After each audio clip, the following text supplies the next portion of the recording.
Your brain is the single greatest multiplier of your life. When it learns faster, everything in your world accelerates: your skills, your clarity, your confidence, and your results. When it remembers longer, the time you invest into learning finally pays dividends instead of slipping through the cracks of forgetfulness. The challenge is not that there isn't enough information in the world. The challenge is knowing how to absorb it, store it, and retrieve it when it matters.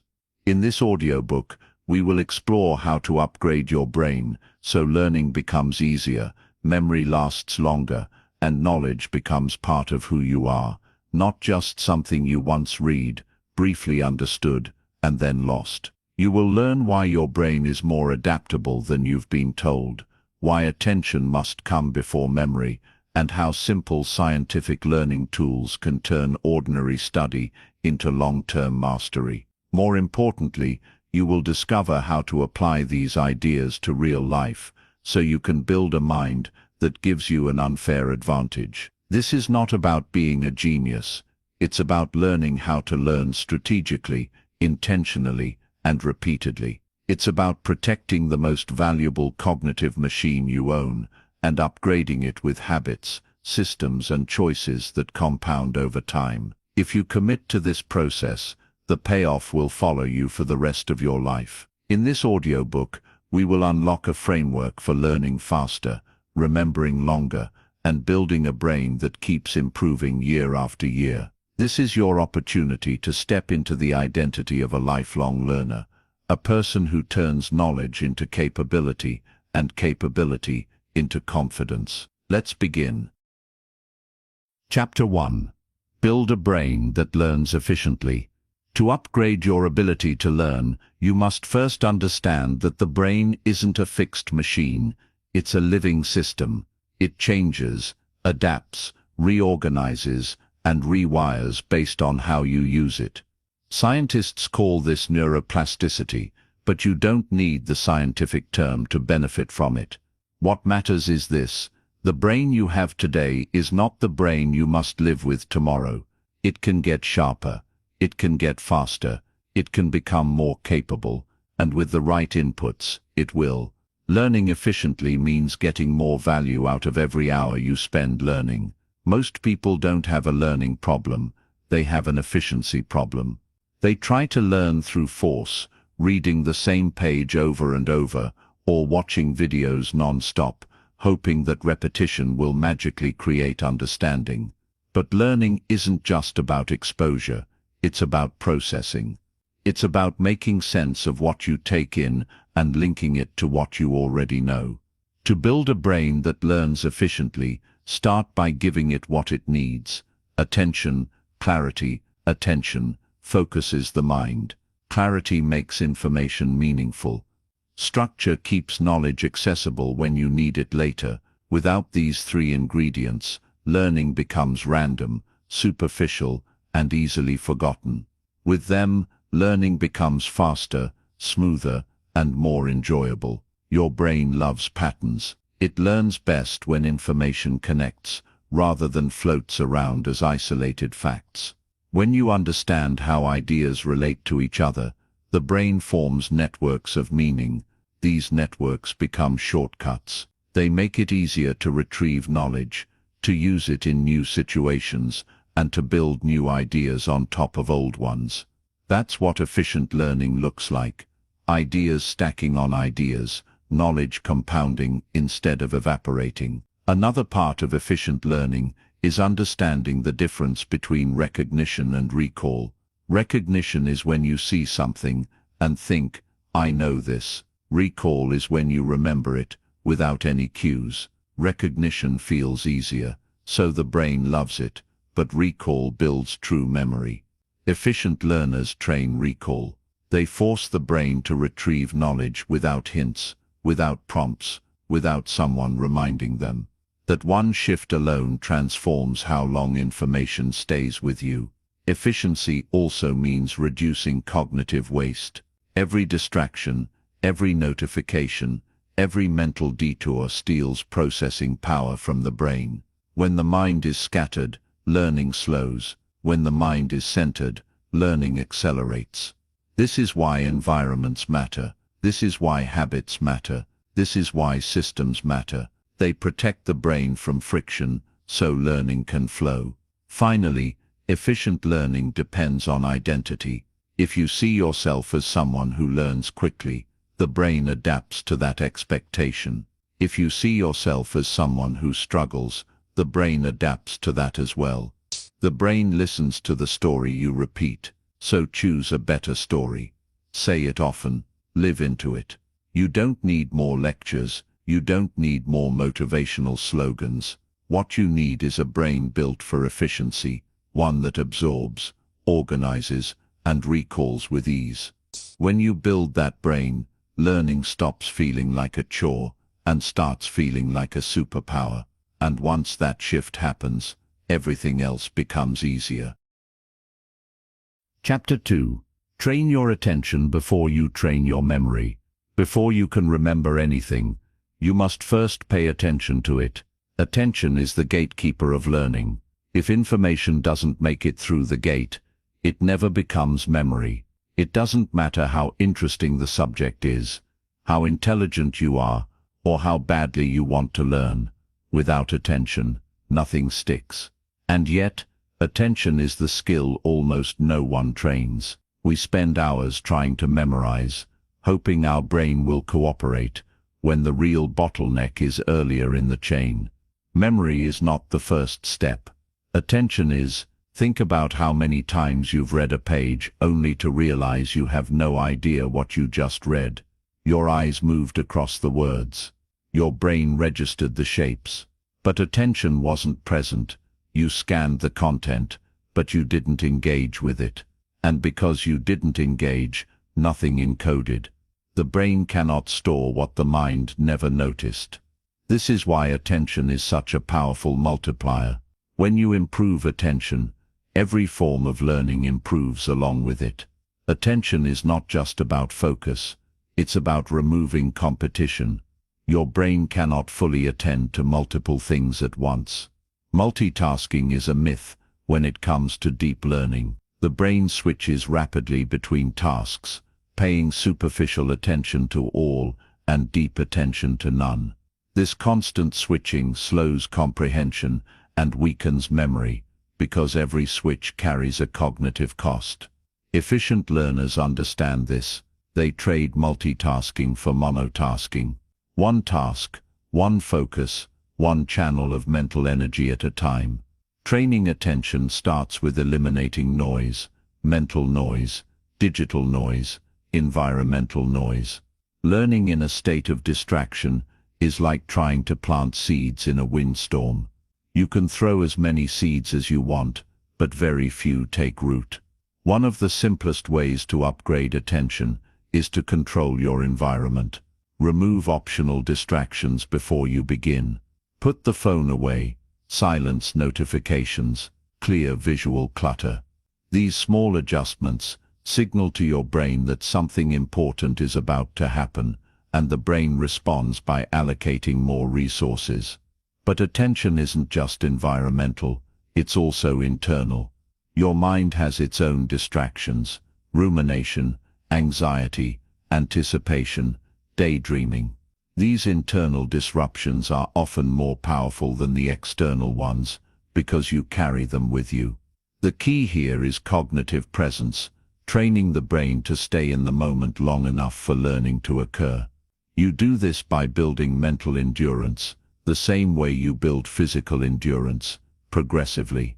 Start with short blocks of focused attention and expand them over time. 10 minutes of deep attention can be far more valuable than an hour of half-distracted drifting. Another important element of attention is intention. When the brain knows why it should care about something, it pays more attention to it. Learning becomes deeper, faster, and more durable when you give your brain a target. Before you read a chapter or watch a lecture, ask simple intentional questions. What am I trying to learn? What do I want to remember? Why does this matter? These questions are not just motivational tricks. They prime the brain for relevance, and the brain remembers what it considers relevant. Attention also improves through active engagement. If you sit back and consume content passively, your brain will wander because it has no job. It's similar to giving a child nothing to do and expecting them not to get bored. The brain is built to participate, not just observe. You can activate engagement through simple techniques, asking questions while learning, pausing to summarize, imagining how you would explain the idea to someone else, or connecting the information to something you already know. These small acts tell the brain, this matters, stay here, and the brain listens. There's also a physical dimension to attention. The brain's attentional circuits run on energy, sleep, hydration, nutrition, and movement. All influence how much attention you have available. You might blame yourself for lacking focus, when the real issue is that your brain is underfueled or overstressed. A tired brain learns slowly. A stressed brain learns defensively. A nourished brain learns freely. Treat attention as a resource, something you can protect, invest and replenish. But perhaps the most powerful truth about attention is this: attention is a choice. You choose what to give your mind to. You choose what gets access to your time. You choose what you allow to interrupt you. And over time, these choices become habits. Some people build attentional strength, deep, steady mental presence. Others build attentional weakness, fragmented, reactive, easily hijacked focus. Both are trained. One leads to clarity and competence. The other leads to confusion and cognitive fatigue. If you want to upgrade your memory, begin by upgrading your attention.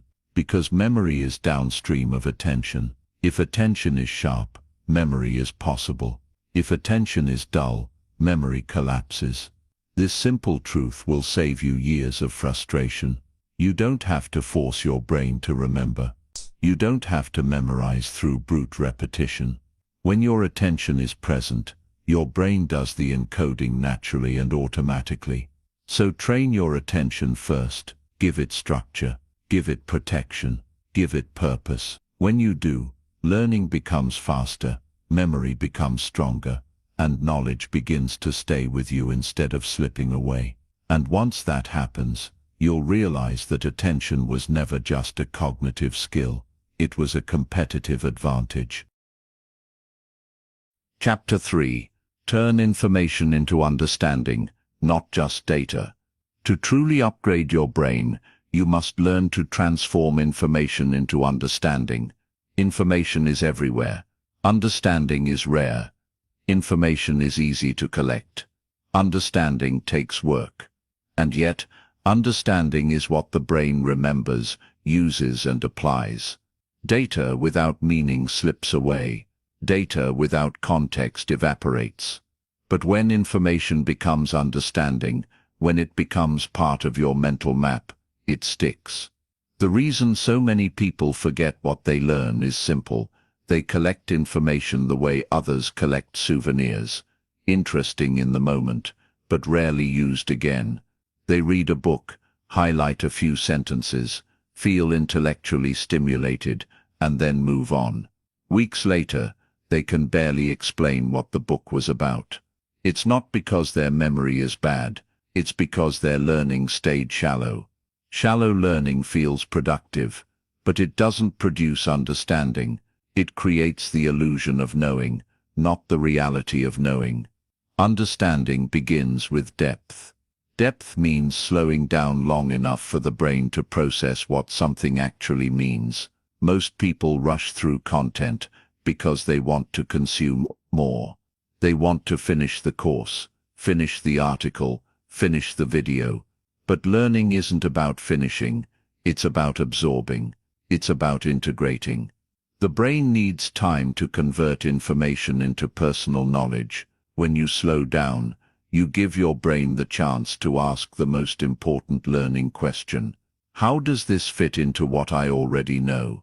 The brain builds understanding through connection. Every new idea must attach to something familiar. If there's nothing to attach to, the idea floats. It becomes trivia, interesting but unanchored. That's why knowledge compounds faster when you have a base to attach it to. The more you know about a topic, the easier it becomes to learn more about that topic.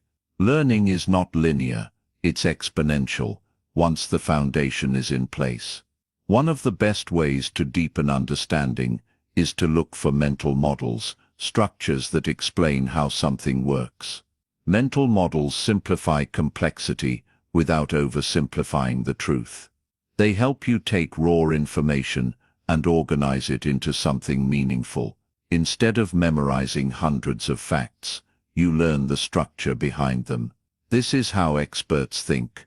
They don't recall endless details, they understand patterns, and when you understand patterns, details become easier to learn and easier to remember. Another key to understanding is asking better questions. Questions activate curiosity, curiosity activates attention, and attention activates memory. Instead of passively absorbing information, ask questions such as, why is this true? What problem does this solve? What is the principle behind this? What would change if this were false? Questions force the brain to engage. They force the brain to reason. And reasoning is where understanding lives. Teaching is another powerful tool for understanding.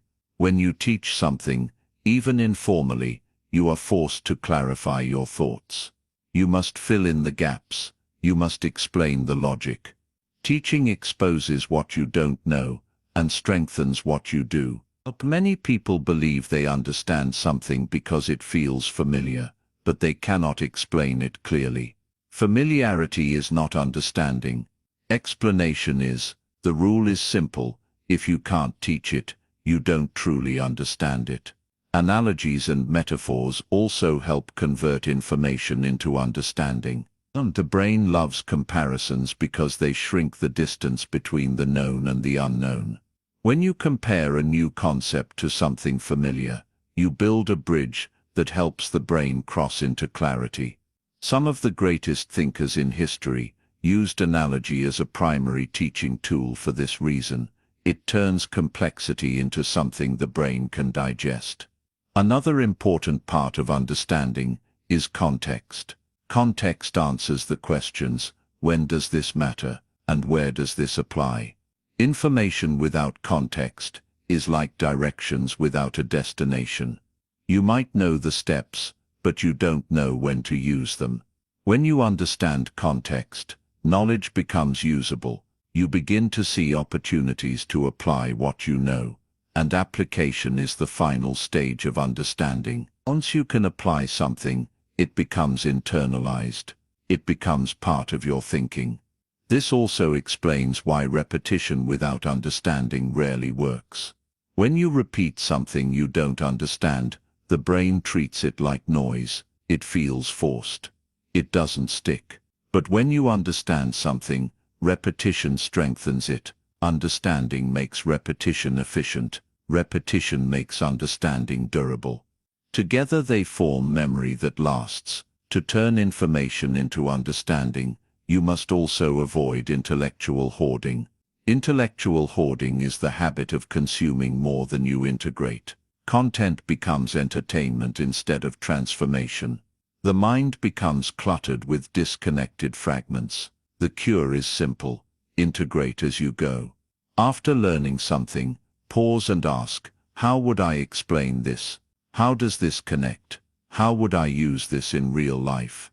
That pause is where learning becomes real. In the end, your brain doesn't reward you for how much information you collect. It rewards you for what you understand. Understanding is the bridge between knowledge and capability. It turns learning into usefulness. And when you build this ability, when you turn data into meaning, your brain stops being a storage device and becomes an instrument for thinking. That is the upgrade you are aiming for.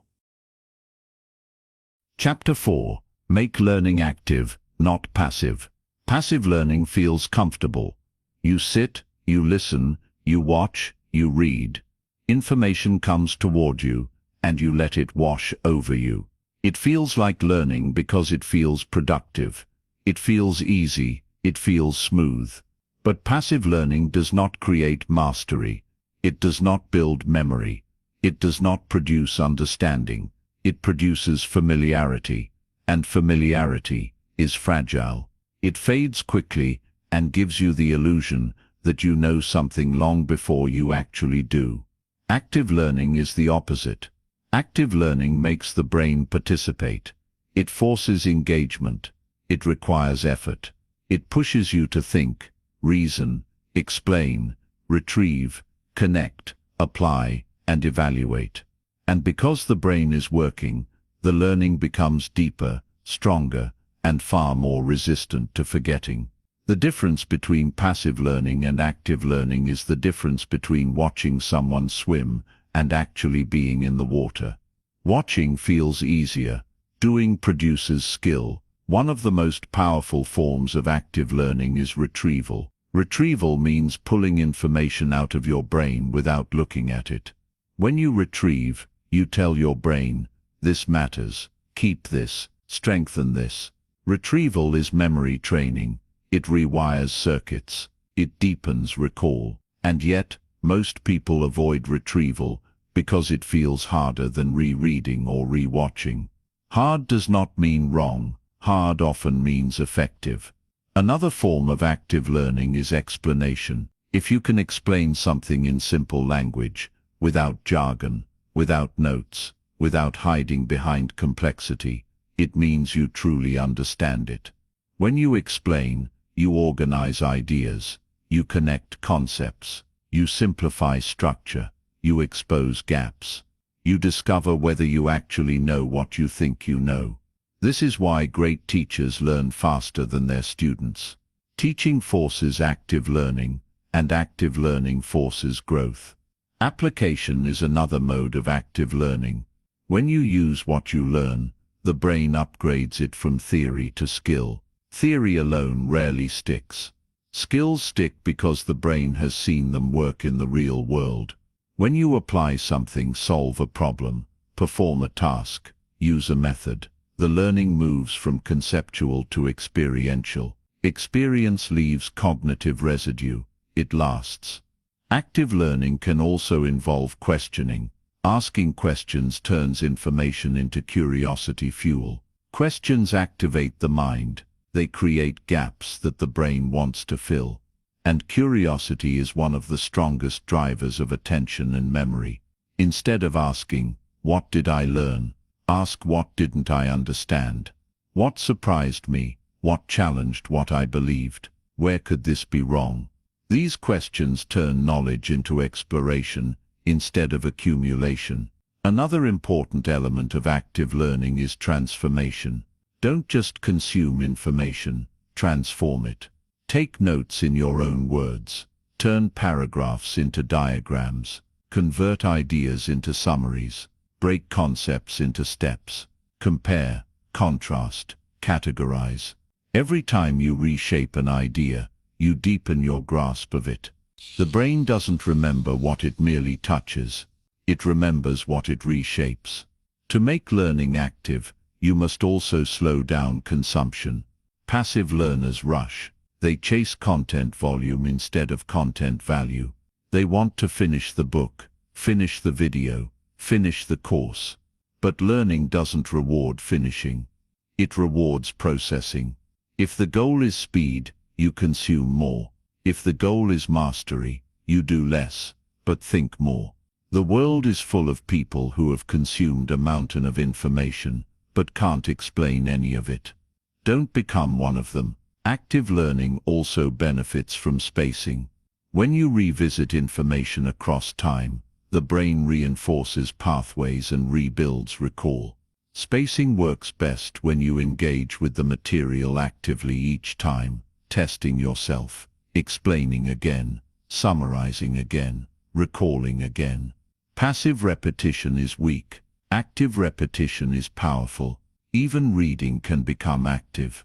Most people read passively. Their eyes move, their brain drifts, and little gets encoded. To read actively, you highlight selectively, summarize occasionally, pause frequently, and ask questions continuously. You make the text work. You make the ideas move. You give the brain something to do beyond scanning words. Another distinction to understand is that passive learning feels good in the moment, but produces little growth, while active learning feels harder in the moment, but produces lasting growth. This is true across every domain: learning a language, mastering a skill, understanding a concept, remembering a fact, solving a problem. The brain grows through challenge, not comfort. If your goal is to upgrade your brain, you must choose growth over ease. The brain loves efficiency, but it is built by effort. Effort is the signal for adaptation. When learning feels slightly uncomfortable, slightly effortful, slightly demanding, that is often when the brain is upgrading. The improvement begins with a simple shift in identity. Stop seeing yourself as a consumer of information and start seeing yourself as a transformer of information. Consumer learning leads to familiarity. Transformational learning leads to mastery, and mastery is what stays with you for life. So make learning active. Think, retrieve, explain, question, apply, transform, teach. These are the verbs of mastery. These are the habits of intelligent learners. When you adopt them, you shift from someone who takes in knowledge to someone who internalizes it. And once you reach that level, learning becomes not just faster, but permanent. Chapter 5. Use spaced repetition to lock knowledge in. Memory is not an event, it's a process. The brain does not store information perfectly the first time you encounter it. Instead, it stabilizes memory in layers, strengthening connections through repeated retrieval across time. This process explains why you remember the things you use often and forget the things you only touch once. The brain is efficient. It keeps what seems important and discards what doesn't. Spaced repetition is the method of telling your brain, "This is important, keep strengthening it." It is one of the most powerful tools for long-term memory and, ironically, one of the most underused. Most people try to memorize through cramming, putting large amounts of information into short bursts of time. Cramming feels productive because you can temporarily recall the material, but temporary recall is not the goal. Retention is. Cramming produces short-term memory that fades quickly. It allows you to pass an exam today, but forget everything next week. Spaced repetition does the opposite. It spreads the learning over time, using intervals that grow progressively longer as the memory becomes stronger. This method aligns with how the brain naturally forgets. As the brain tries to drop information, spaced repetition pulls it back, reinforcing the signal. The science behind this is rooted in the forgetting curve. After learning something once, your ability to recall it drops sharply within hours or days. Most people let the memory die. Spaced repetition interrupts the curve at the right moments, just as the memory starts to weaken, forcing the brain to rebuild it. Every time you retrieve something at the edge of forgetting, the memory becomes more durable. It becomes easier to recall, faster to access, and more deeply integrated into your cognitive network. There are several ways to practice spaced repetition, but they all share one principle: review information at increasing intervals. Day 1, Day 3, Day 7, Day 14, Day 30. The exact pattern may vary, but the logic stays the same. You give your brain time to forget, just enough so the retrieval requires effort. That effort is crucial. Easy recall doesn't strengthen memory. Effortful recall does. The harder your brain has to work without completely failing, the stronger the memory becomes. Retrieval is not the same as rereading. Rereading feels familiar and comfortable. You look at the words again, and the brain says, "Yes, I recognize this." Recognition feels like understanding, but it's shallow. It creates the illusion of knowledge. Retrieval asks something far more demanding. Can you recall this without looking? That question rewires neurons. That question accelerates learning. That question builds long-term memory. Spaced repetition works beautifully with knowledge, vocabulary, concepts, skills, and even habits. Musicians use it when they practice sections of music across days and weeks. Athletes use it when they drill fundamentals over a season. Language learners use it to lock in vocabulary. The method scales across domains because it works with how the brain naturally consolidates information. If you want to remember something for months or years, spaced repetition is the closest thing to a guarantee. Technology has made spaced repetition easier than ever. Systems like digital flashcards or apps can schedule reviews automatically, but you don't need software to apply the principle. A simple notebook, calendar, or review schedule works as well. The method matters more than the tool. The structure matters more than the convenience. The point is to revisit information intentionally, not randomly. One of the hidden benefits of spaced repetition is confidence. Forgetting can feel discouraging, especially when you care about learning. You read a book, feel inspired, and then weeks later you struggle to recall even the main ideas. Spaced repetition protects you from this discouragement. It turns knowledge into something you can rely on. When you can retrieve information on command, you feel capable, you feel intelligent, you feel in control of your learning. Confidence is not just emotional, it is cognitive reinforcement. But spaced repetition has another deeper purpose. It allows knowledge to compound. When ideas stick, they can connect to new ideas. When they connect, understanding expands. And when understanding expands, learning accelerates. This is why some people seem to learn faster as they get older. They have a knowledge base that makes new learning easier. Spaced repetition builds that base. To apply this to your life, start simple. Choose a topic you care about, something you want to keep with you, not just consume and forget. After your first exposure, review it the next day, then review it again a few days later, then a week later, then a month later. Each time, don't just skim. Retrieve, explain, summarize, question, engage. Effort makes it stick. In the end, spaced repetition is not just a learning technique, it is a philosophy. It rejects the idea that learning is a single moment. It embraces the idea that learning is a cycle. Exposure, forgetting, retrieval, strengthening, repeat. That cycle is how knowledge becomes durable. That cycle is how the brain upgrades. And if you keep practicing it, knowledge will not just pass through your life. It will accumulate and stay. Chapter 6. Use association to make memory stick. Memory thrives on association. The brain does not store information in isolation. It stores information by linking it to other information. The stronger the link, the stronger the memory.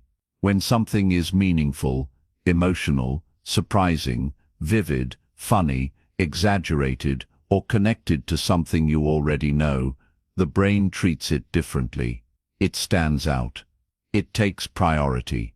It sticks. This is why you can remember faces from years ago, but forget where you placed your keys this morning. One had a network of associations attached to it. The other had none. Association is the glue of memory. It turns raw data into connected knowledge. And the more you amplify association, the more easily you remember. This is not a trick. This is how the brain is built. It evolved to survive through pattern recognition, not rote memorization. When a piece of information connects to an emotion, a location, a story, or a pattern, the brain locks it in because it sees relevance. Association tells the brain, this matters beyond this moment. One of the simplest forms of association is visualization. When you imagine a picture, especially a vivid or exaggerated picture, memory becomes easier. The brain is incredible at remembering images. It struggles with abstractions. If you want to remember someone's name, and their name is Lily, imagining them holding a bright bouquet of lilies connects the name to a visual anchor. It takes seconds, yet it changes your ability to retrieve the information later. The brain recalls images quickly because they activate more sensory pathways. Another powerful form of association is the memory palace, also known as the method of Loci. This technique involves placing information inside an imaginary space, often a familiar location such as your home. You take the ideas, numbers or facts you want to remember, and mentally place them on top of objects or areas in the space. Then to recall them you walk through the space in your mind. This method has been used for thousands of years. Orators, scholars and memory champions have used it to store entire speeches, long sequences, or structured content. The reason it works is because it attaches memory to something stable and spatial. The brain remembers spaces effortlessly. Association also works through storytelling. Stories are the ultimate memory containers. A long list of facts is boring and easily forgotten, but when those same facts are embedded into a narrative, they become memorable. Stories provide cause and effect. They provide emotion. They provide context. And context tells the brain how information fits into the bigger picture. This is why we remember the plot of a movie we saw years ago, but not the list of dates we memorized for a test. Stories give the brain something to hang on to. Chunking is another association technique. Chunking means taking multiple separate pieces of information and grouping them into a single unit.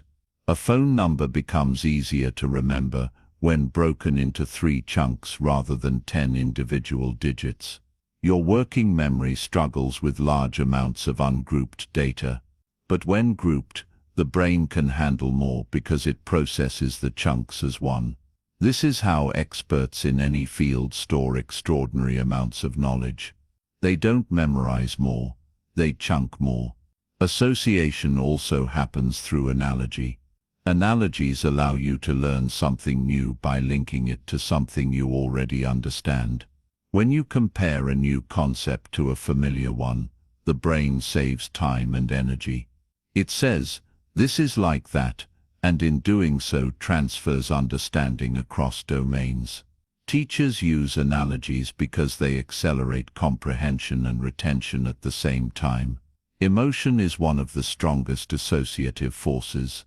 If something makes you laugh, cry, fear, or wonder, memory strengthens automatically. The brain prioritizes emotionally charged experiences for survival reasons. If you can attach emotion to information, even mildly, you amplify retention. This is why motivational learning often sticks longer than dry instruction. The emotion creates an adhesive layer around the ideas. Even small associations can make a big difference. Associating a concept with a color, associating a person with a profession, associating a date with a holiday. These are simple memory hooks. The brain loves hooks. The more hooks you hang knowledge on, the fewer chances it has to fall. But here's the deeper truth. Association makes learning enjoyable. It turns memory into a creative process rather than a mechanical one.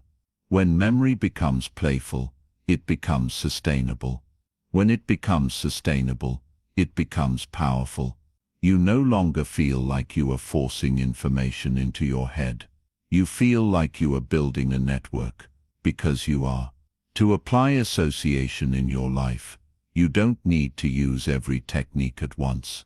Start small. When you learn something new, ask, what does this remind me of? Lie. What can I connect this to? How could I visualize this? What's the story here? How would I explain this to someone using something they already know? Each question adds a hook. Each hook strengthens the memory. Memory is rarely about capacity. It is about connection. If you give the brain isolated information, it will behave like a sieve. If you give the brain connected information, it will behave like a web, and a web does not easily lose what it catches. When you learn to associate instead of merely memorize, the brain starts working with you instead of against you. Knowledge starts to stick. Ideas start to organize. Recall becomes faster. Understanding becomes deeper. And learning becomes something you can trust. That is the power of association. Chapter 7. Build mental systems, not random facts. One of the biggest upgrades you can give your brain is to shift from collecting facts to building systems. Facts are isolated. Systems are connected. Facts are fragile. Systems are durable. Facts are hard to recall. Systems are easy to navigate. When you think in systems, the brain doesn't have to search through a sea of disconnected information. It uses structure, and structure makes knowledge usable. Most people learn by collecting facts. They gather bits of information from books, videos, conversations, and courses. They feel smarter because they have accumulated knowledge, but accumulation is not the same as integration. When you accumulate without integrating, the brain becomes cluttered. You can't remember where things fit. You can't retrieve knowledge when you need it, and you can't apply it confidently. The result is mental confusion instead of mental clarity. Systems fix this problem by creating relationships between ideas. When information is part of a system, it has a location in your mind, it has a purpose, it has context, and the brain thrives on context. Think about how much easier it is to remember the layout of a city than a list of random street names. You could memorize 50 street names and forget them quickly. Or you could spend time exploring the city and easily recall routes, landmarks, and connections. The difference is structure. Experts in any field don't just know more facts. They organize facts into frameworks. A framework is a mental scaffold that shows how ideas relate. When a new idea appears, an expert doesn't store it randomly. They plug it into their system, and that plug-in process is what makes the idea stick.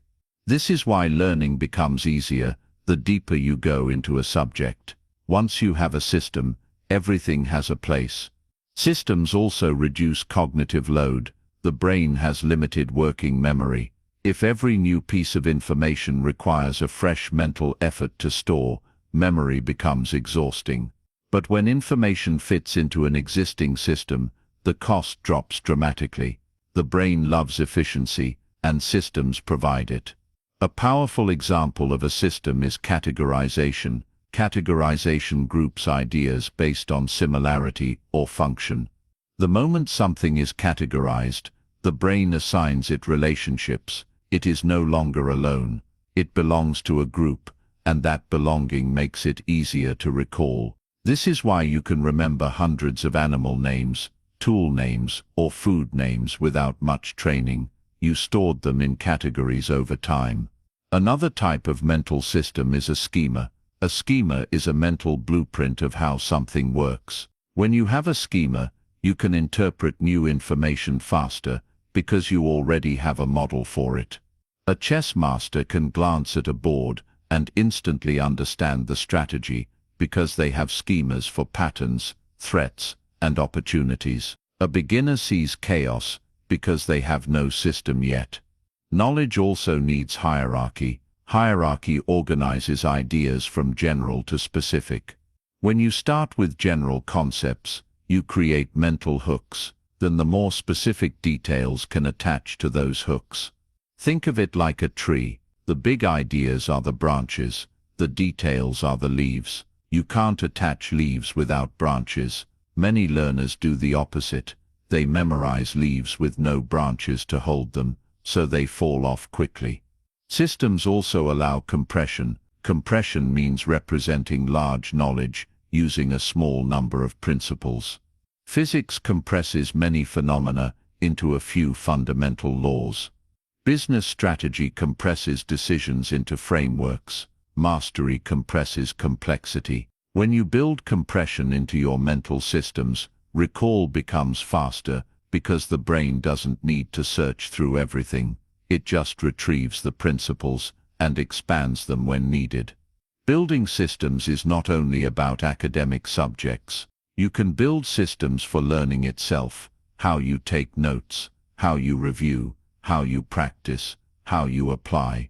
Without a system, learning becomes reactive and chaotic. With a system, it becomes deliberate and efficient.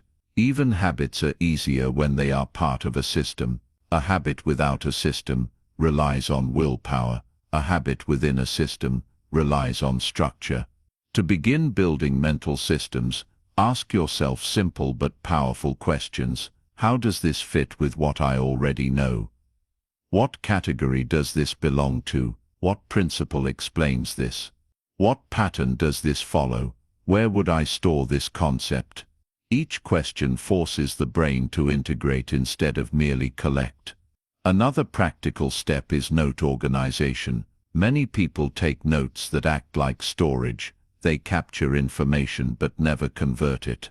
To build systems, notes should be reorganized, summarized, and connected over time. Instead of a pile of disconnected pages, you create maps, diagrams, frameworks, and summaries. You turn data into structure. The ultimate benefit of systems is transfer. When you have systems, you can apply knowledge in new situations.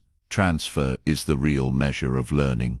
If you can use what you know in a different context, the learning has matured. Transfer is what separates memorization from intelligence.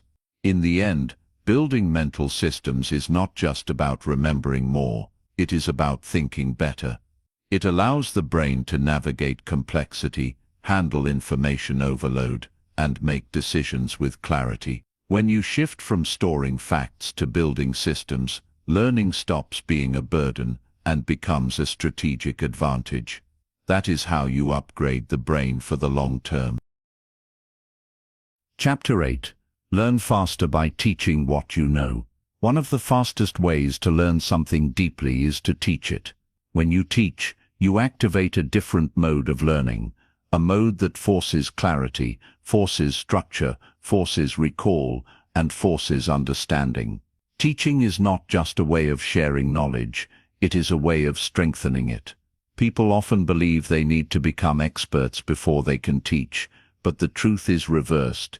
Teaching is how you become an expert. When you teach something, even informally, your brain must take what you know and reshape it.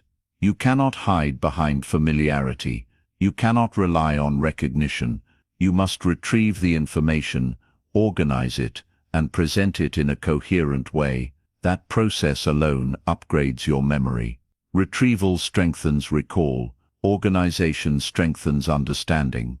Explanation strengthens clarity. All three are pillars of accelerated learning. Think about the last time you explained something to someone. You probably noticed gaps in your knowledge. Teaching exposes those gaps quickly. It shows you what you truly understand and what you only think you understand. The illusion of knowing is one of the biggest dangers in learning, and teaching destroys that illusion fast. If you can explain it, you own it. If you struggle to explain it, you know exactly where to improve. Teaching also forces simplification. The ability to simplify something is one of the clearest signs of mastery. Anyone can make a simple idea sound complicated. True intellect makes a complicated idea sound simple. This is why great teachers are often the best learners. They are constantly refining their explanations until the ideas become elegant. Elegant ideas are memorable because they reduce cognitive load.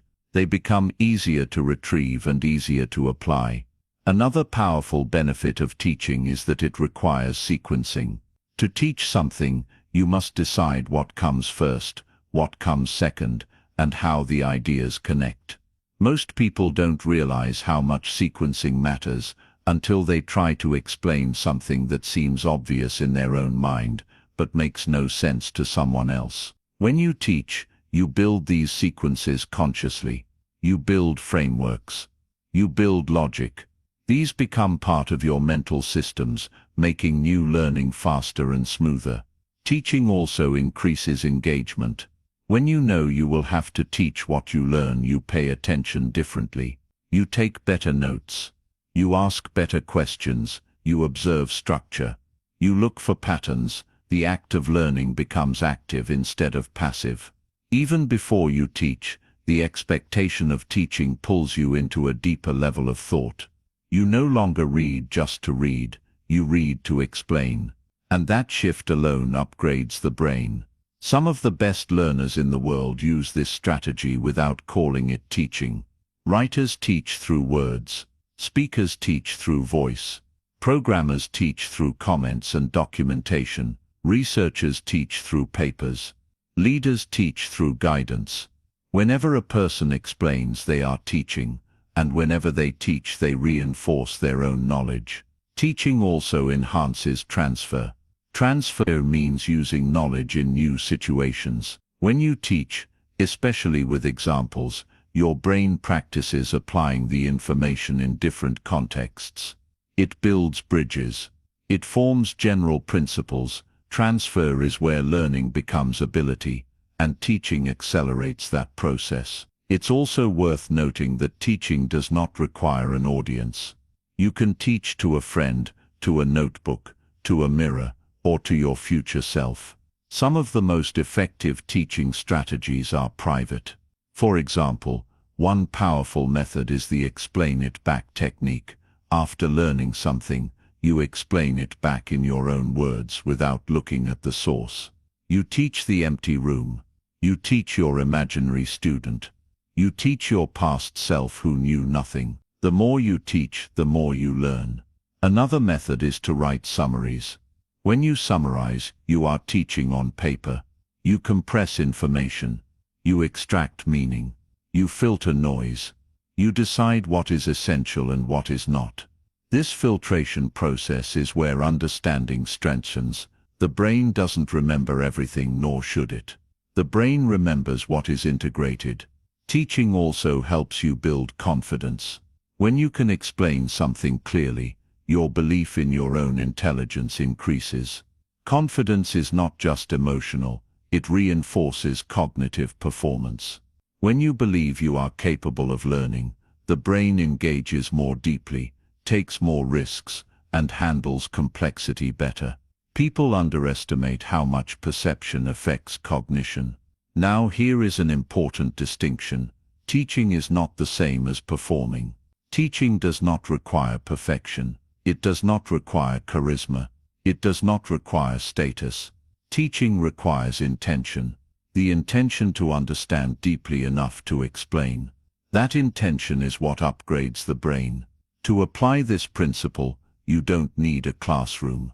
You need a simple rule. After you learn something, teach it, even for 5 minutes. Teach it to someone else, or teach it to yourself. Do it repeatedly. Do it without notes. Do it until the explanation feels clean and effortless.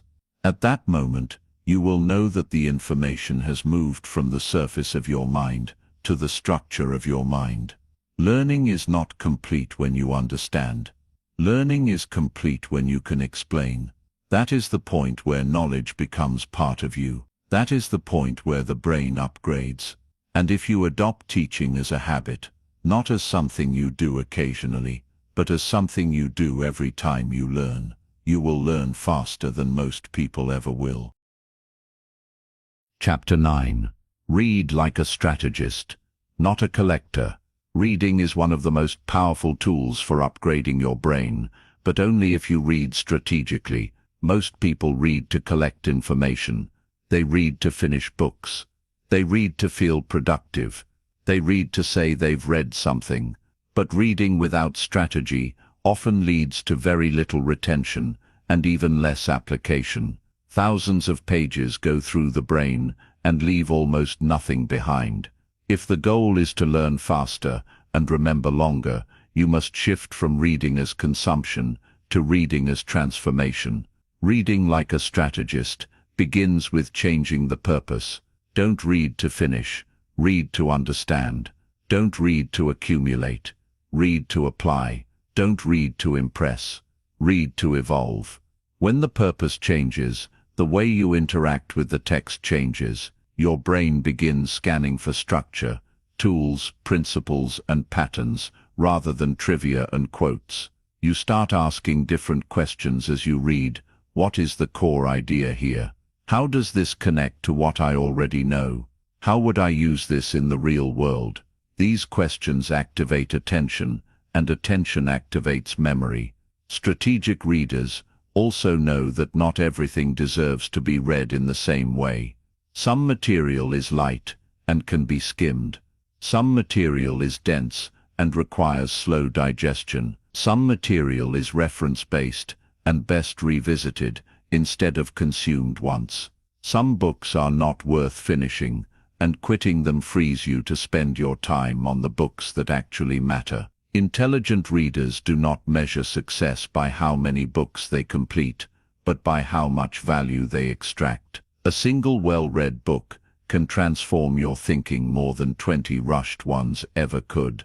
To read strategically, you must also learn how to separate signal from noise. Signal is what truly matters: the core arguments, the frameworks, the principles, the insights. Noise is everything else: the filler anecdotes, repetition, storytelling fluff, and decorative examples that may make the text pleasant, but do not always strengthen your understanding. Many books contain one powerful idea, surrounded by 200 pages of packaging. A strategic reader focuses on extracting the idea, not drowning in the packaging. Another element of strategic reading is pacing. People often rush because they want to get through material quickly. But rushing kills depth. It kills connection. It kills retention. If you read too fast, the brain cannot process deeply enough to store what you learned. Reading is not a race. The winners are the ones who retain and apply. Slow down for complexity. Speed up for simplicity. Pause when something is important. Reread when necessary. Reading strategically is a rhythm, not a sprint. Annotation is a powerful strategy as well. Highlighting alone often does nothing. Many people highlight endlessly, only to never revisit what they highlighted. Annotation is different. Annotating means responding to the text, writing a note, asking a question, forming an opinion, linking an idea. When you annotate, you converse with the author. You do not merely consume the information, you interact with it. That interaction forces processing, and processing strengthens memory. Strategic readers also extract ideas into their own language. If you cannot summarize a concept cleanly in your own words, you don't fully understand it. Summaries compress knowledge. They remove fluff. They expose structure. A paragraph becomes a sentence. A complex framework becomes a simple principle. Compression is a sign of comprehension. And when you compress something, you make it easier to remember and easier to use later. But reading strategically also means being selective about what you read.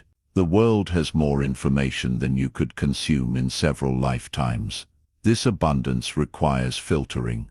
Ask yourself, what do I need to learn right now? What will move me forward? What aligns with my goals? Reading randomly is better than not reading at all, but reading intentionally is many times more powerful. Intent makes learning relevant, and relevance makes learning sticky. Another essential strategy is integration. After reading, ask, how do I apply this? Where does this fit into my thinking? What actions follow from this idea?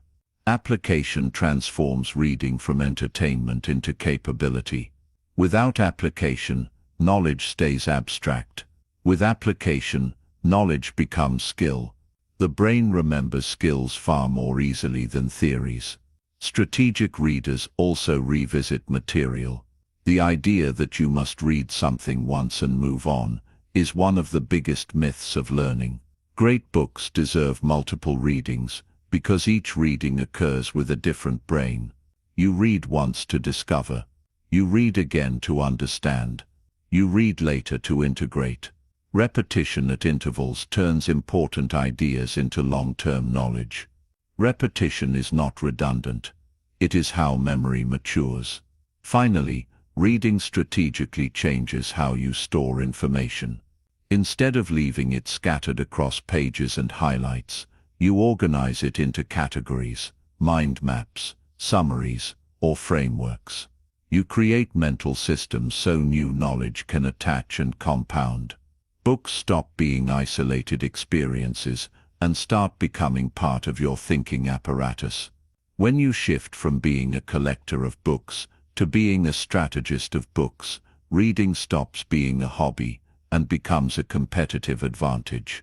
You read to learn, you learn to understand. You understand to apply, and you apply to grow. That cycle is how you upgrade your brain, one idea at a time, one system at a time, one book at a time. Chapter 10. Take better notes for better memory. Learning does not end when you encounter new information. Learning becomes durable when you capture, process, and revisit it. Notes are not just a record of information, they are a tool for thinking. The quality of your notes directly affects the quality of your memory and understanding. Weak notes lead to weak recall. Strong notes become an extension of your mind. And yet, most people never learn how to take notes effectively. They write down too much, too little, or the wrong things entirely. The purpose of note-taking is not transcription. It is transformation. Transcription means copying what you hear or read word for word. That requires almost no thinking, which means it produces almost no retention. Transformation involves summarizing, restructuring, interpreting, and connecting information in your own language.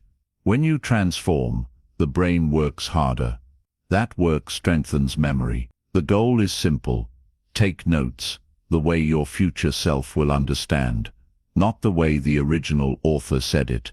Effective note-taking begins with deciding what to capture. Not everything deserves to be written down. Notes should focus on ideas, principles, frameworks, steps, definitions, explanations, and examples, not filler. Highlight the structure of information rather than the decoration. Ask yourself, what is the author actually saying? What problem does this idea solve? How does this connect to what I already know? These questions sharpen the attention filter, and attention is the foundation of memory. One powerful shift is moving from linear notes to structured notes. Linear notes follow the order of information. Structured notes reorganize the information to match how the brain thinks. The brain doesn't store knowledge as a long sequence. It stores it as clusters, categories, and networks. Techniques like mind mapping, outlining, and hierarchical notes mimic this structure. They reveal relationships between ideas instead of burying them. Another advanced method is the Cornell system, which divides notes into 3 sections: key ideas on the left, explanations and details on the right, and a summary at the bottom. The summary forces compression. The left column forces retrieval cues, and the main section captures content. The result is a set of notes designed not just for storage, but for later review and recall. Then there's the Zettel-Kasten method, popular among writers and researchers. Instead of keeping notes in bulk pages, each idea becomes its own card or note. These cards are then linked to related ideas. Over time, a network of knowledge forms. This system mirrors how the brain stores meaning, not as piles, but as webs. When you return to these notes, you are not rereading, you are navigating. That navigation strengthens connections and accelerates understanding. But the most important principle of note-taking is this: review matters. Notes you never revisit become intellectual graveyards. People often take notes as if note-taking were the final step. In reality, note-taking is the first step of consolidation.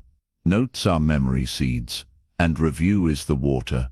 Spaced review, revisiting notes at intervals, brings them back to the surface of awareness, and prevents forgetting. Even brief reviews can save hours of relearning later. Note-taking also expands cognition by extending working memory.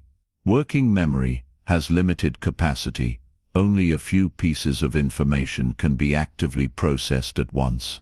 If you try to hold everything in your head, the brain overloads.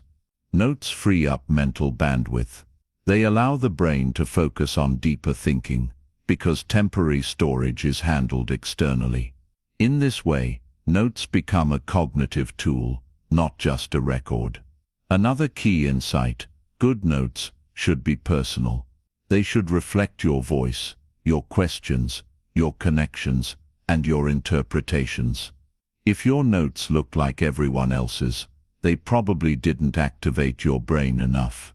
Add commentary, add doodles, add arrows, add comparisons, add reminders of how you could apply something.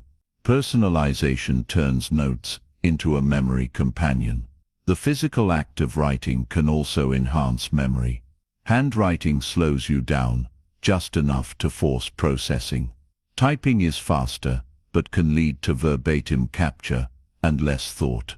Neither method is universally superior. Both have strengths. Handwriting aids comprehension. Typing aids speed and organization. The right choice depends on the context and the purpose. The real danger is not how you take notes.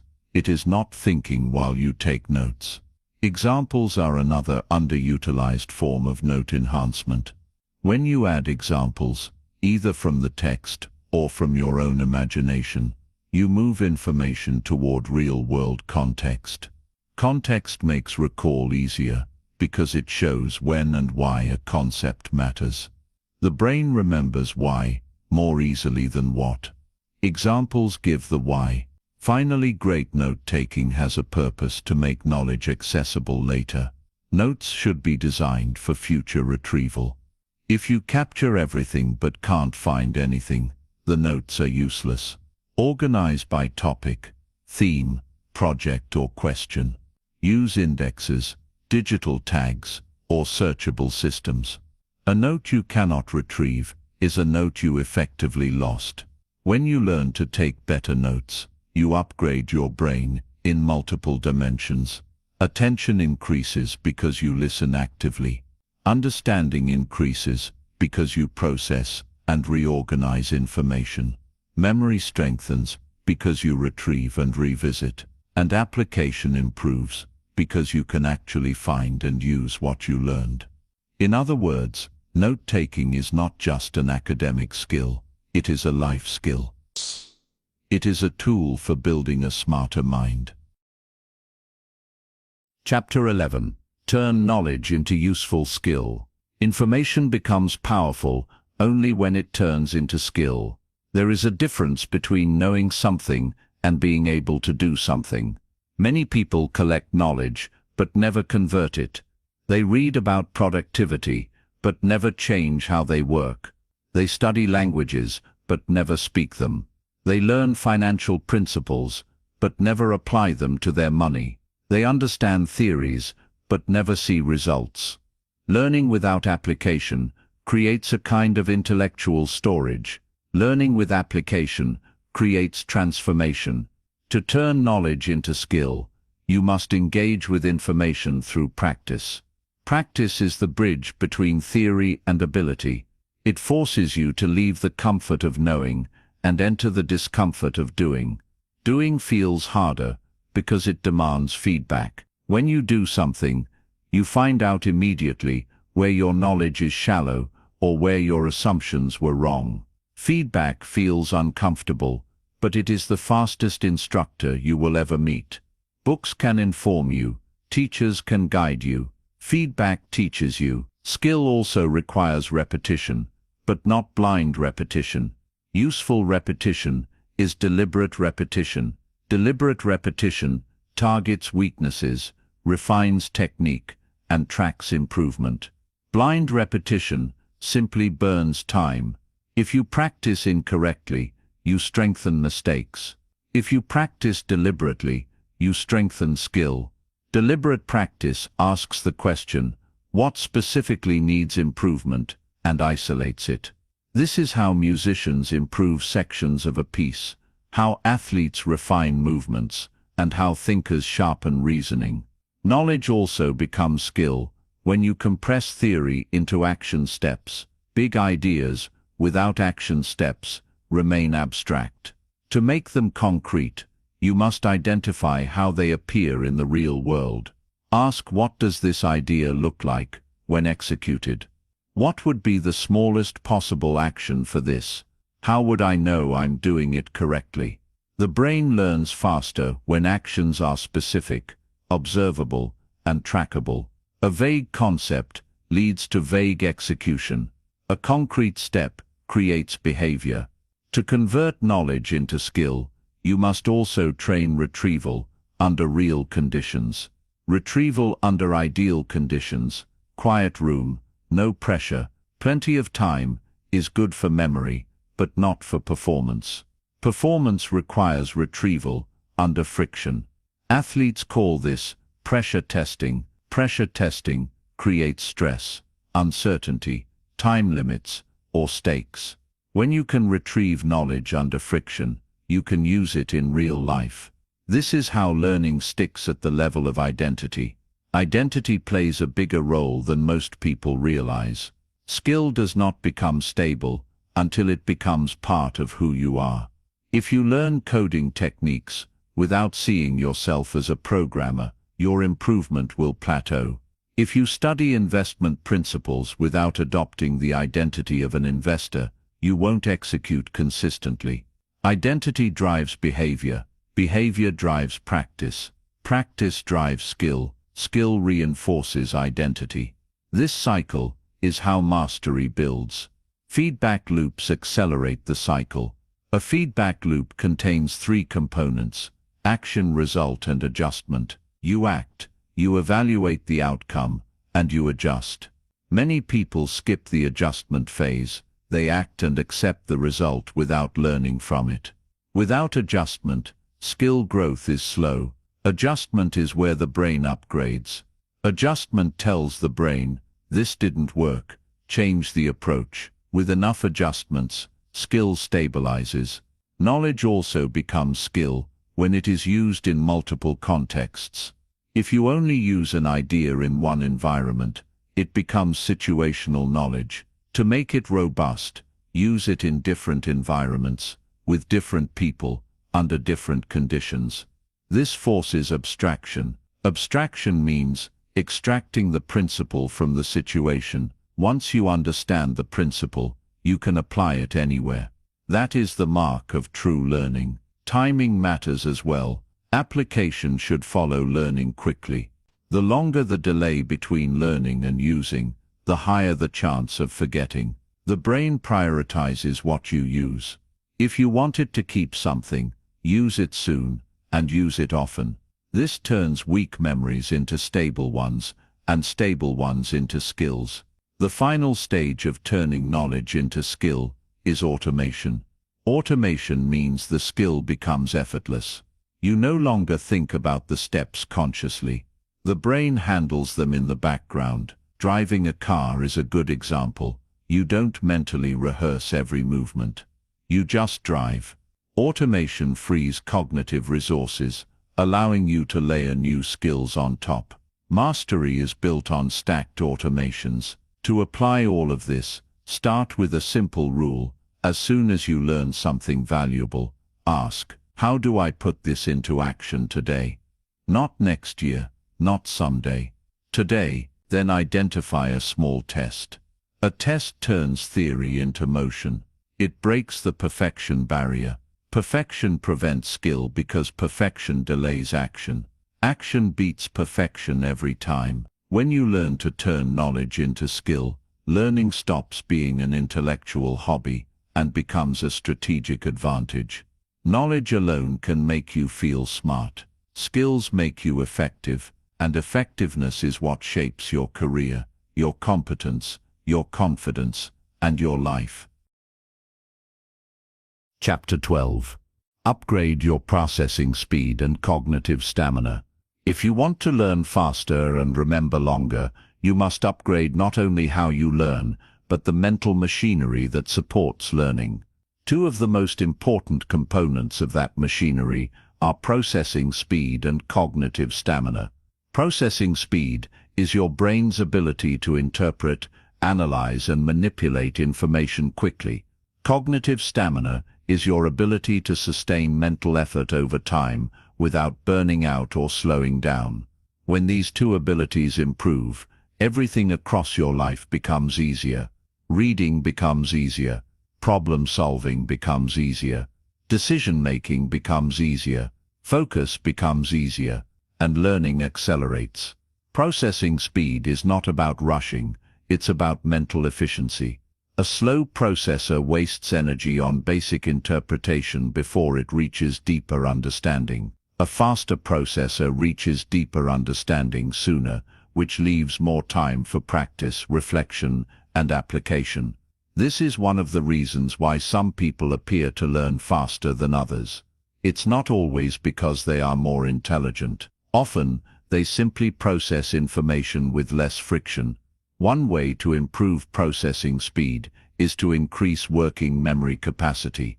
Working memory is the mental space where you hold information temporarily while manipulating it. It's the brain's scratch pad.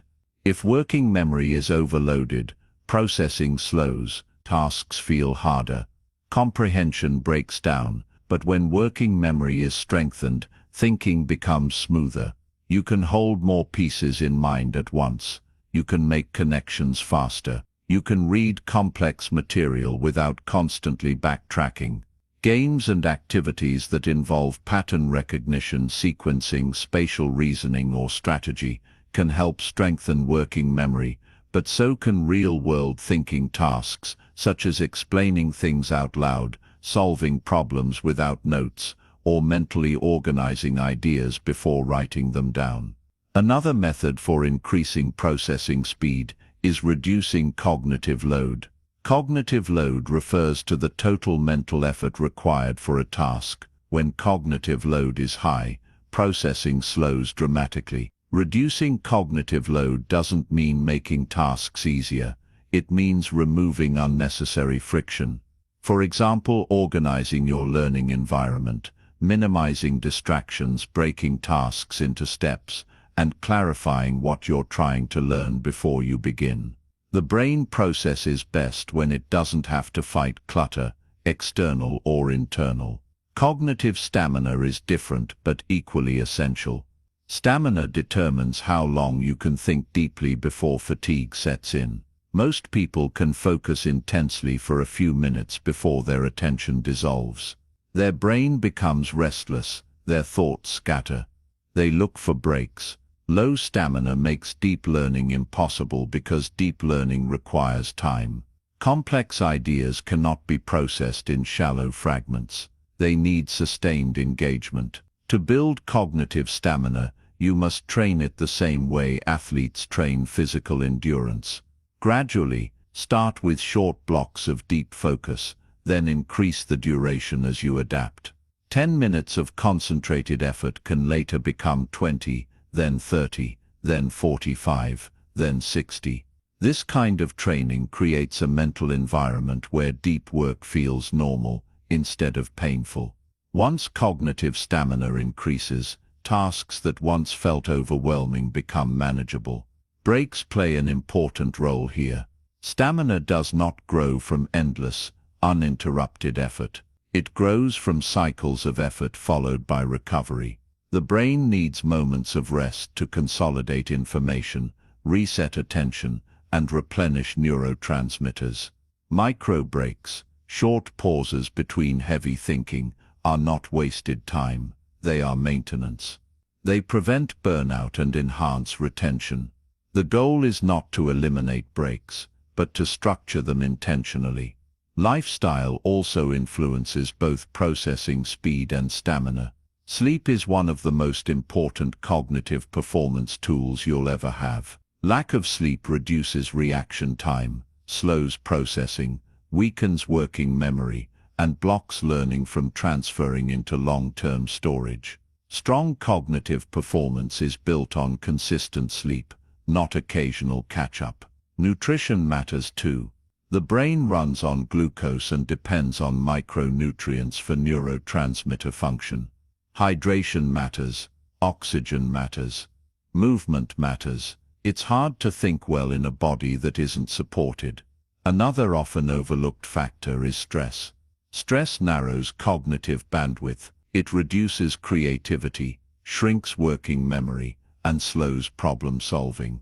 Chronic stress lowers processing efficiency because the brain keeps diverting resources toward threat response instead of learning. Learning thrives in environments of curiosity, not threat. To upgrade cognitive performance, you must manage stress through physical practices, through lifestyle choices, through boundaries, and through mental frameworks. Finally, the fastest way to improve both processing speed and stamina is to engage with challenging material regularly. Easy content does not strengthen the brain. Difficulty does. When you read something slightly above your current level of comprehension, or solve problems that demand new reasoning, or engage in tasks that stretch your understanding, you are training your brain. Difficulty is a signal for neural adaptation. The brain upgrades under challenge, not comfort. When processing speed and cognitive stamina improve, learning becomes something you can rely on instead of something you have to fight for. You begin to think more clearly, understand more quickly, remember more reliably, and work more deeply. And when the mind becomes capable of sustained, efficient effort, you gain one of the greatest advantages a human can possess: the ability to keep learning long after others have given up. Chapter 13. Protect the brain with better habits and lifestyle. You cannot upgrade your brain through learning strategies alone.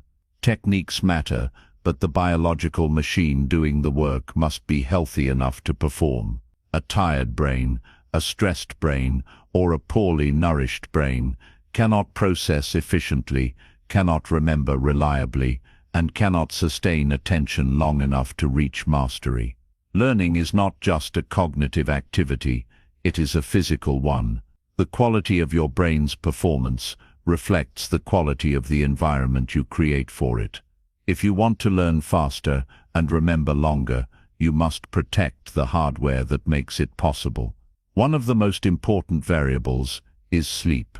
Sleep is not simply rest. Sleep is neural maintenance. During deep sleep, the brain consolidates memories, stabilizes learning, clears waste byproducts, and resets neurotransmitter levels. This is why learning something late at night without sleeping afterward feels slippery and difficult to retrieve.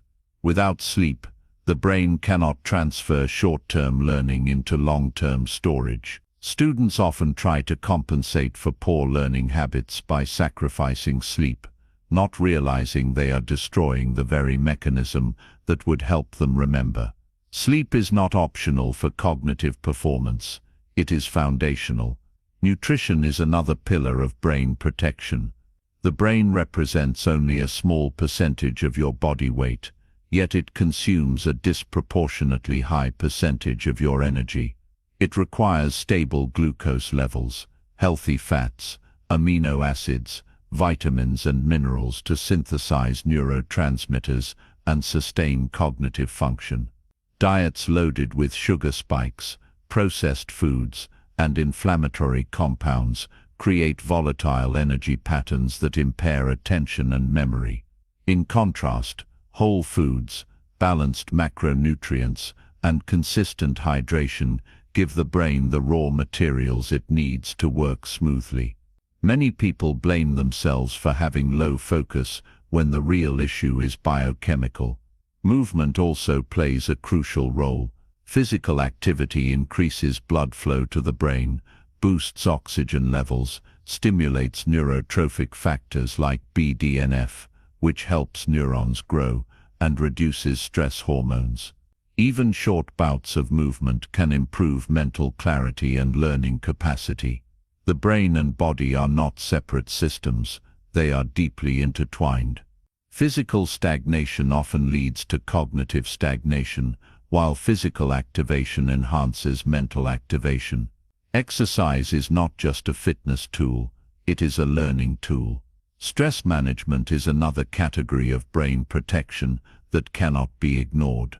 Stress is useful in short bursts, but destructive when chronic.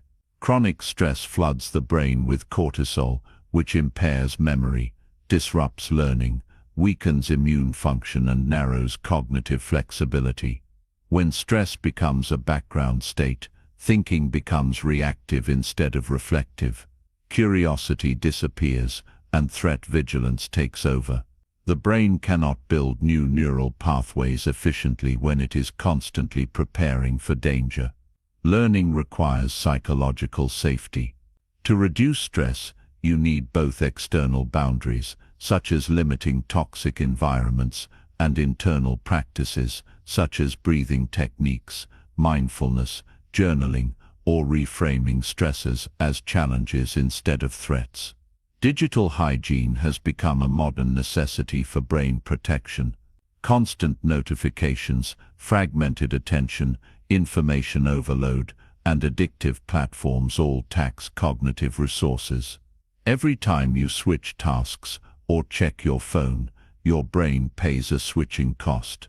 These micro costs accumulate, weakening focus and reducing cognitive stamina. Protecting the brain means controlling its inputs. You must decide what gets access to your attention and what does not. Eliminating digital clutter is as important as eliminating physical clutter. When the brain has fewer competing stimuli, it can direct more energy toward learning. Environmental design matters as well. The spaces you work and learn in influence the brain's ability to focus. Bright screens, noisy environments, cluttered desks, and chaotic surroundings create cognitive noise. A clean, orderly space sends a signal of clarity and control. Lighting matters. Air quality matters. Even seating matters. You are not just creating a place to learn, you are creating a place where the brain feels supported enough to perform its best. Another overlooked component of brain protection is rest, not just sleep, but cognitive rest. The brain cannot operate in sustained high-intensity mode without recovery. Rest includes relaxation, daydreaming, nature exposure, and leisure activities that do not demand structured thinking. These moments allow the brain to reorganize, integrate, and reset. Many breakthroughs in science, art, and invention have occurred during unstructured rest, not during intense effort. Rest is not wasted time, it is processing time. Social connection also influences cognitive health. The brain is wired for interaction, collaboration, and communication. Isolation can weaken cognitive sharpness, while meaningful conversation stimulates memory, language, empathy, and reasoning. Even teaching and discussing what you learn activates retention pathways. Surrounding yourself with curious, growth-oriented people enhances cognitive resilience. Surrounding yourself with negativity drains it. Lastly, mental framing matters. A brain that is constantly fed helplessness, fear, or defeat deteriorates. A brain that is fed possibility, challenge, and purpose strengthens. Internal dialogue shapes neural patterns. Stressful thinking produces stress chemistry. Empowering thinking produces adaptive chemistry. Protecting the brain means protecting the narrative running inside it. The point is simple. Your brain's performance is not just a matter of intelligence, it is a matter of environment, lifestyle, and habit. When you protect the biological foundation, learning becomes easier. When you neglect it, no amount of strategy will compensate. If you want to upgrade your brain, you must treat it like the powerful instrument it is. Nurture it, support it, protect it, and it will repay you with clarity, memory, and capacity for years to come. Chapter 14. Use technology to enhance thinking. We live in a time where technology can multiply your cognitive abilities if used wisely, or quietly erode them if used carelessly.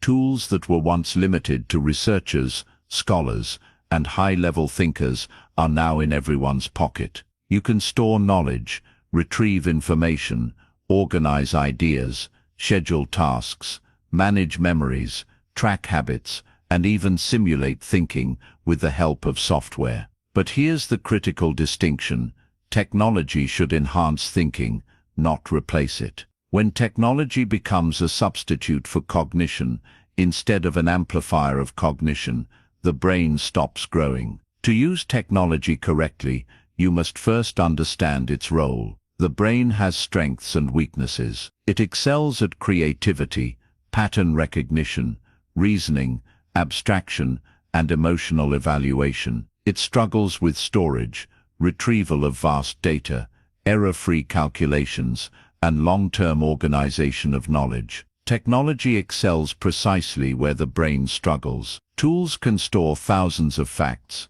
reminders, references, and frameworks without cognitive decay. The goal, then, is to partner with technology. Let it handle what the brain finds inefficient, so the brain can focus on what only it can do. However, using technology without intention leads to cognitive outsourcing. Outsourcing is not inherently bad. Your phone remembering phone numbers is harmless. But when the brain outsources too much, it stops building internal structure. Many people rely on search engines for answers they could have learned. They rely on notes for ideas they never processed. They rely on reminders for commitments they never internalized. The result is a brain that becomes dependent rather than empowered. Tools become crutches instead of extensions. To avoid this, treat technology as scaffolding. Scaffolding supports the formation of skill, but is removed once the skill is stable. For example, spaced repetition apps are a powerful tool for long-term memory, but you must still retrieve knowledge actively. Note-taking software is useful for storing information, but you must still reason about that information. Task managers are useful for organizing priorities, but you must still decide what matters. If the tool removes cognitive work entirely, it removes cognitive growth. Technology can also enhance learning speed through organization. Tools like digital note systems, mind mapping software, annotation tools, and flashcard apps allow you to capture, categorize, and review ideas efficiently. Without organization, knowledge sits in chaos. With organization, knowledge becomes accessible. The brain loves structure, and technology can provide that structure faster than pen and paper when used deliberately. Another category of technological enhancement involves tracking. Data around sleep, focus, habits, reading time, or performance can show patterns that the mind cannot easily detect. The brain experiences life subjectively. Technology reveals it objectively. When you see measurable patterns, such as how sleep affects your productivity or how often you actually practice a skill, your decisions become sharper. Awareness improves behavior, and improved behavior upgrades the brain. But technology must not be allowed to fracture attention. Many digital tools are designed to hijack the brain rather than support it. Notifications fragment concentration. Social platforms reward novelty-seeking over deep thinking. Endless feeds encourage consumption over creation. The brain becomes reactive instead of reflective. A powerful rule for brain protection is to use technology deliberately rather than habitually. Tools you choose to open are allies. Tools that open themselves are enemies. Another important principle is to separate cognitive tools from cognitive entertainment. Cognitive entertainment gives the illusion of learning. Watching educational videos, listening to intellectual content, browsing articles, but without engagement, application, or retention. Cognitive tools, on the other hand, require action, note-taking, flashcards, writing, practicing, planning, teaching. Both have value, but only one upgrades the brain. The smartest learners are not the ones who consume the most information. They are the ones who convert consumption into skill. To make technology a multiplier rather than a distraction, create boundaries. For instance, designate certain tools for output, writing, note systems, spaced repetition, problem solving, and certain tools for input, books, lectures, courses.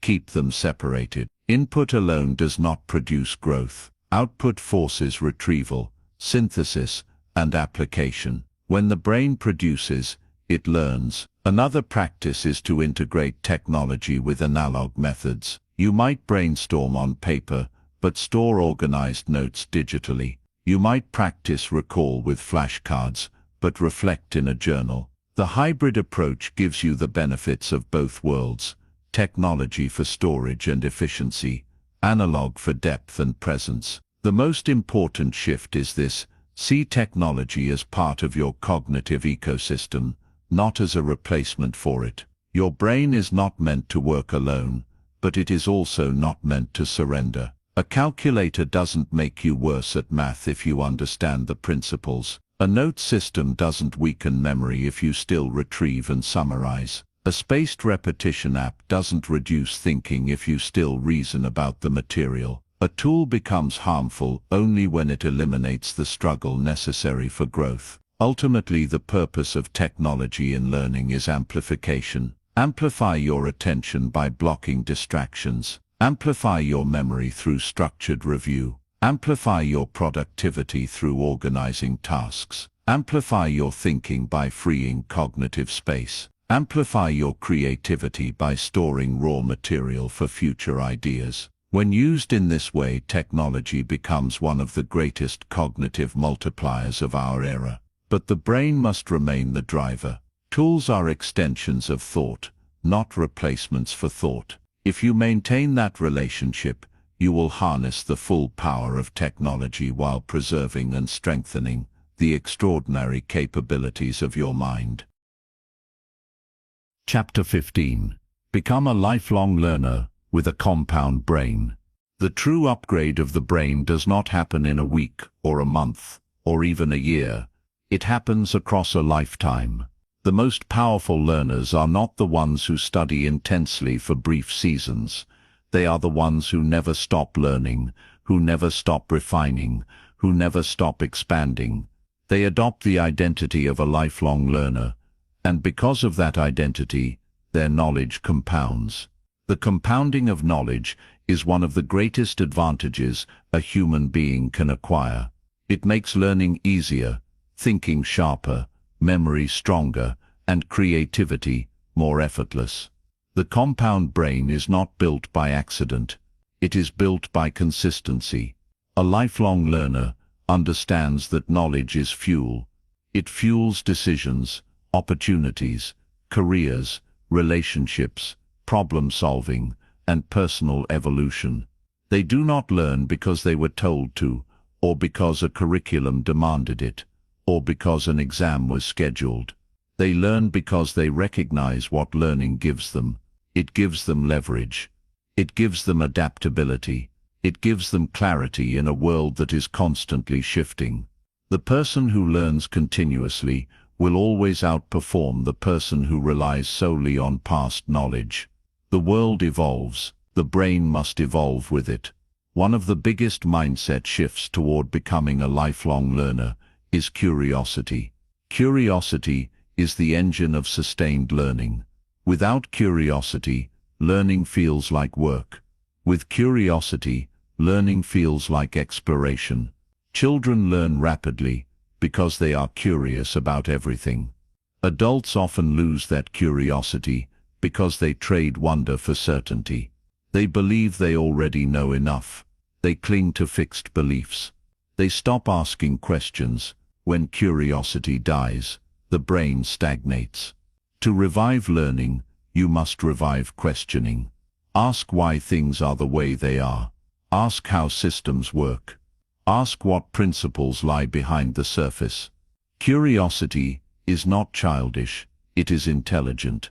A lifelong learner also builds routines around learning. They do not wait for free time or inspiration. They schedule learning into their life the way others schedule entertainment. This does not mean studying all day. It means feeding the brain consistently. 10 pages a day for a year is 3,650 pages. One insightful podcast a day for a year is 365 ideas. One new skill practiced for 20 minutes a day for a year is over 120 hours of focused improvement. Compounding works in small increments. The brain grows through repetition and time. But lifelong learning is not only about absorbing information, it is about revisiting, connecting, applying and refining.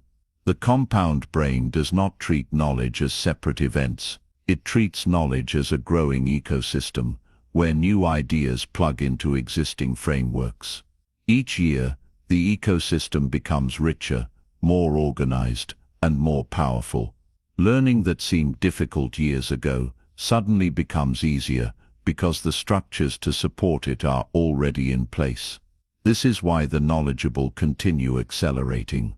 Knowledge builds pathways for new knowledge. To maintain lifelong learning, you must also remain adaptable. Adaptability is the willingness to update your beliefs when presented with new evidence. Many people cling to outdated beliefs, even when they stop being useful. They defend what they know instead of expanding what they know. A lifelong learner views their beliefs as tools, not identities. They adjust theories when new data arrives. They revise their frameworks. The brain that updates grows. The brain that refuses stagnates. Another key to becoming a lifelong learner is balancing depth and breadth. Depth gives you mastery. Breadth gives you flexibility. Depth makes you strong in a domain. Breadth allows you to connect domains. The most creative thinkers are often individuals with deep expertise in one field and broad curiosity across many others. Innovation often emerges at the intersections, where concepts from one field merge with concepts from another. A compound brain becomes both a specialist and a connector. Lifelong learners also understand that teaching reinforces learning. They share ideas, they discuss concepts, they explain what they've learned. Teaching solidifies memory, clarifies understanding, and spreads insight. A world built on sharing knowledge accelerates the growth of all minds involved. Each conversation becomes a training ground for refinement. To sustain lifelong learning, you must also surround yourself with people who value growth. A stagnant environment kills curiosity. A complacent circle kills ambition. But an environment full of thinkers, readers, builders, creators, and explorers ignites learning by proximity. You rise to the level of the intellectual environment you inhabit. If you want your brain to keep growing, surround it with other growing brains. Finally, lifelong learning requires the acceptance that you will always be a beginner in something. Many adults avoid learning new skills because they don't want to feel incompetent. But discomfort is the gateway to growth. Being a beginner is not a sign of weakness, it is a sign of intelligence. Beginners learn quickly because they are unafraid to ask questions, unafraid to make mistakes, and unafraid to adjust. The lifelong learner keeps this spirit alive, regardless of age or status. When learning becomes part of your identity, the brain compounds, ideas connect, skills deepen, memory strengthens, creativity expands, curiosity stays alive, and life becomes richer, because a well-fed mind creates a well-built future. The compound brain is not measured by how much it knows in a moment. It is measured by how much it continues to grow over time. Conclusion: upgrading your brain is not a single technique, a clever trick, or a temporary project. It is a way of approaching life. It is choosing to treat the mind not as something fixed, but as something flexible, something that can be trained, strengthened, and shaped over time. The brain you have today is the result of years of habits, environments, and choices. The brain you will have in the future will be shaped the same way. Once you understand that, learning becomes less of a task and more of an opportunity. Every idea, every skill, every challenge becomes a chance to evolve. Through this audiobook, we explored the full journey of cognitive upgrading. We began by understanding how the brain learns, how attention, understanding, and active engagement allow information to become memory, and memory to become skill. We discovered the power of techniques such as spaced repetition, association, transformation, and teaching. These tools are not academic theories. They are practical, proven methods for strengthening the mind's capacity to absorb and retain knowledge. But learning strategies alone are not enough. The brain requires systems, it requires structure, it requires repetition, reflection, and retrieval. It requires a lifestyle that supports cognitive performance, sleep, nutrition, movement, environment, stress management, and digital boundaries. A brilliant strategy cannot compensate for a tired brain. A remarkable mind cannot thrive in a chaotic environment. When you protect the brain biologically and support it behaviorally, it begins to perform at levels that once felt out of reach. We also examined the relationship between knowledge and action. Knowledge that stays trapped in the mind becomes intellectual clutter. Knowledge that turns into application becomes ability. Application is where learning becomes real, where neurons strengthen through practice, where feedback sharpens performance, and where identity begins to shift from someone who knows into someone who can. Skill is the end state of learning, and skills build the life you want. Now we arrive at the final transformation, the identity of a lifelong learner. The brain does not upgrade through intensity alone.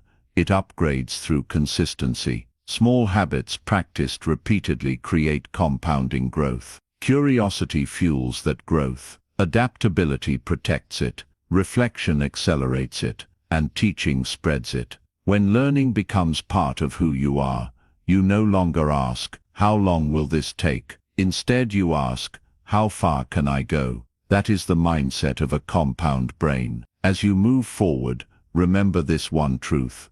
The greatest advantage you can build is a brain that continues to improve. Skills decay, trends fade, tools change. But the person who knows how to learn will always rise, always adapt, and always find their way. Learning is the master skill, the one that makes every other skill possible. Your brain is capable of more than you've seen so far. It can become faster, it can become sharper, it can become more resilient, more curious, more disciplined, and more powerful. All it needs is direction and commitment.